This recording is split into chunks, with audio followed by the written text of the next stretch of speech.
Hello everyone, I am Muhammad Arif, your English teacher, and we will keep continue the explanation of the chapter After All You Are Faster Fanny. This is part 4. Everyone finished painting their balloons and pasted labels with their names and addresses on them. हर किसी ने अपने balloon की painting को ख़त्म कर लिया और अपने अपने नाम और एड्रेस की पट्टी जो है वो लेबल जो है वो उस पर लगा दिया. The supervisors took the balloons into a room, leaving the children alone. Supervisors जो थे वो बलून्स को एक कमरे में ले गए और उन्होंने बच्चों को अकेला छोड़ दिया. The children gathered around the company's huge balloon and gazed at it admiringly. बच्चे कंपनी का जो एक विशालकाय बैलून था, बहुत बड़ा गुब्बारा था, उसके चारों ओर इकट्ठा हो गए और उसकी ओर तारीफ़ वाली नज़रों से देखने लगे. A strong wind made the king-sized blue and white striped balloon bob up and down. एक तेज़ और शक्तिशाली हवा जो है उस विशालकाय गुब्बारे को जिस पे नीली और सफ़ेद धारियाँ थी उसे ऊपर नीचे हिलाना शुरू कर दिया. Only 2 words, केवल 2 शब्द Khoka and Jock were printed on it. इसके ऊपर केवल 2 शब्द प्रिंटेड थे, खोका और Jock. Banesh too was looking up. Banesh भी ऊपर देख रहा था. The ropes of the balloon had been attach to 2 or 3 brass rings. Banesh भी ऊपर देख रहा था और रस्सियां जो थी बैलून की, गुब्बारे की, वो 2 या 3 ब्रास रिंग्स यानी पीतल के जो रिंग्स थे उनमें बंधी हुई थी. Nandu bent and quickly loosen the knot in the thick rope. Nandu तेज़ी से झुका और मोटी रस्सी की नॉट को, गांठ को ढीला कर दिया. How thick the rope is. ये रस्सी कितनी मोटी है. सेड फास्टर फैने. फास्टर फैने ने कहा. It is thick and strong. ये मोटी और मजबूत है. It is made of nylon. ये नायलॉन से बनी हुई है. Nandu informed it. नंदू ने उसे जानकारी दी. Touch it and see. इसको छुओ और छूकर देखो. No sooner had Banesh caught the rope. जैसे ही बनेश ने रस्सी को पकड़ा, then Nandu loosen the knot and the rope slipped out. Nandu ने रस्सी को खोल दिया और रस्सा तेज़ी से फिसल गया. The balloon shot up sky words. और गुब्बारा जो है तेज़ी से आकाश की ओर उड़ गया. Faster Fene's hand was caught in one of the brass rings and he was pulled so fast that he couldn't get it out. Faster Fene का हाथ उस ब्रास रिंग में था. उस ब्रास रिंग को पकड़ लिया उसने. And he was pulled so fast that he couldn't get it out. और वो इतनी तेज़ी से ऊपर गया कि वो इससे हाथ को नहीं छुड़ा सका. In his bewilderment, he grabbed the rope with the other hand, trying to pull the balloon down. हैरानी से उसने दूसरे हाथ से रस्सा पकड़ लिया और उस रस्से को नीचे खींचने की कोशिश करने लगा. But it rose high into the sky. लेकिन ये ऊंचा और ऊंचा आसमान की ओर उड़ता चला जा रहा था.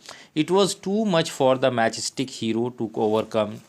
मैचस्टिक एक्सल में दिया सलाई को बोलते हैं. पतली सी स्टिक होती है माचिस की जिससे आग जलाने का काम किया जाता है. तो वो बहुत ही पतली दुबली होती है और उसमें वेट नहीं होता बिल्कुल भी. तो इसी तरह से बनेश था, पतला दुबला सा, और उसमें वेट नहीं था. इसीलिए उसको मैचस्टिक हीरो कहा गया है कि ऐसे लड़के के लिए, पतले दुबले से लड़के के लिए उसको खींच पाना बहुत ही मुश्किल था.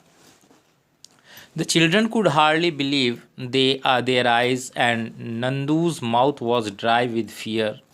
बच्चे जो है मुश्किल से ही अपनी आंखों पर विश्वास कर पा रहे थे और नंदू का मुंह जो था वो सूख गया था डर से. How ever angry he was. वो चाहे कितना भी नाराज़ था, कितना भी गुस्से में था, he had not intended to cast Banesh into the sky. लेकिन उसकी इच्छा, उसकी योजना जो है बनेश को आकाश में उड़ाने की नहीं थी. He would have to apologise to Banesh later. वो सोच रहा था कि वो बाद में बनेश से माफ़ी मांग लेगा. Nandu enjoyed seeing people in trouble. Nandu को लोगों को मुश्किल में देखना अच्छा लगता था.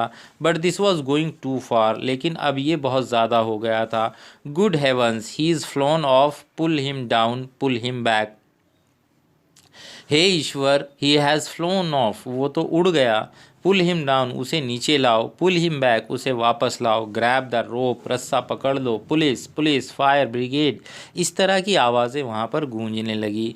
देयर वॉज एब्सोल्यूट चाउस, और वहाँ पे पूरी तरह से कन्फ्यूज़न का माहौल क्रिएट हो गया। Everyone was running around terror stricken, everyone was running around terror stricken, हर कोई आतंकित सा, डरा हुआ सा इधर उधर दौड़ रहा था। इशूइंग ऑर्डर्स, आदेश दिए जा रहे थे। And instructions to everyone else, और हर किसी को हिदायतें दी जा रही थी। The line of cars streaming along the worldly sea face suddenly came to a stop, as if the traffic lights had turned red. The line of cars streaming along the worldly sea face, worldly sea face के पास जो कारों की कतार थी लंबी, वो ऐसे रुक गई थी मानो ट्रैफिक की लाइट लाल यानी रेड हो गई हो। Car horns started blowing like conc shells, और कारों के जो हॉर्न्स थे वो शंख की तरह बजने लगे। And the balloon carried Faster Fene higher and higher, और गुब्बारा जो था वो फास्टर फैने को लेकर ऊंचे और ऊंचे उड़ता चला जा रहा था। It was frightening enough to make any boy's blood run cold. It was frightening enough, ये इतना डरावना था कि किसी भी लड़के का खून जम सकता था।